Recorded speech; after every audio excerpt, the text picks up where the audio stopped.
Oke, di video kali ini aku ngomongnya agak basic-basic ya, karena sebenarnya ini agak scary dan juga mungkin banyak yang bakalan kesentil dengan pernyataan aku kali ini. Mungkin sebagian dari kalian pasti ada yang punya teman gitu ya, dan kita merasa semua teman kita itu baik pastinya. Dan mungkin ada aja orang-orang yang hadir dalam hidup kita dan sebenarnya niat mereka tuh baik. Tapi apa jadinya kalau misalnya gini, mereka itu datang ke dalam hidup kita adalah sebagai bentuk ujian. Contohnya ketika kita misalnya berteman sama teman kita yang misalnya anggap gitu nggak suka olahraga, tapi kita misalnya suka olahraga ini contoh ya.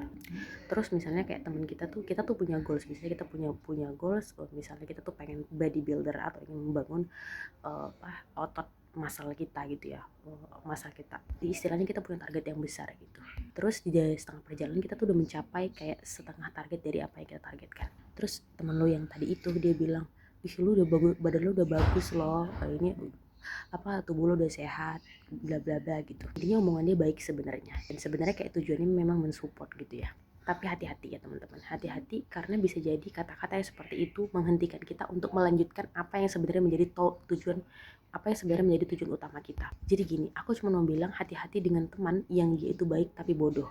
Sekali lagi aku ulangi, hati-hati dengan teman kalian yang dia itu baik tapi bodoh. Karena gini, yang menjadi bahaya dalam hidup kita bukan hanya cuma orang jahat yang berniat untuk menjatuhkan kita, tapi juga teman kita yang baik tapi bodoh itu juga termasuk salah satu hal yang bahaya dalam hidup kita. So teman-teman, pesanku adalah ketika kalian berteman, kalian benar-benar harus tahu nih memfilter apa-apa aja yang bisa kalian terima dan tidak bisa kalian terima dari teman kalian, termasuk itu dalam bentuk saran.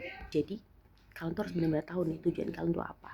Nggak salah kalau misalnya kalian menerima pendapat atau opini dari teman kalian, asalkan itu sesuai dengan tujuan utama kalian, terasa itu baik gitu, untuk mendorong kalian. Emang sedikit agak susah sih membedakan mana sih sebenarnya saran yang baik dan saran yang tidak baik. Yaitu tadi kita juga harus dituntut untuk menjadi orang yang kritis dalam berpikir.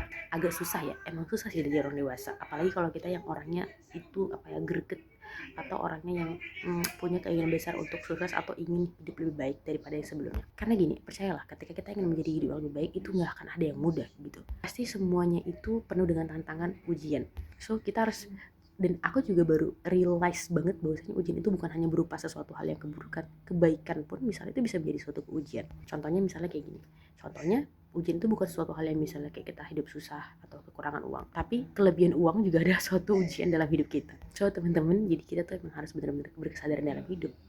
Yang seperti aku bilang tadi, balik lagi ke topik bahwasanya kita harus benar-benar kritis dalam berpikir dan benar-benar memfilter apa aja yang bisa kita terima dan tidak bisa kita terima, masukan-masukan dari orang lain.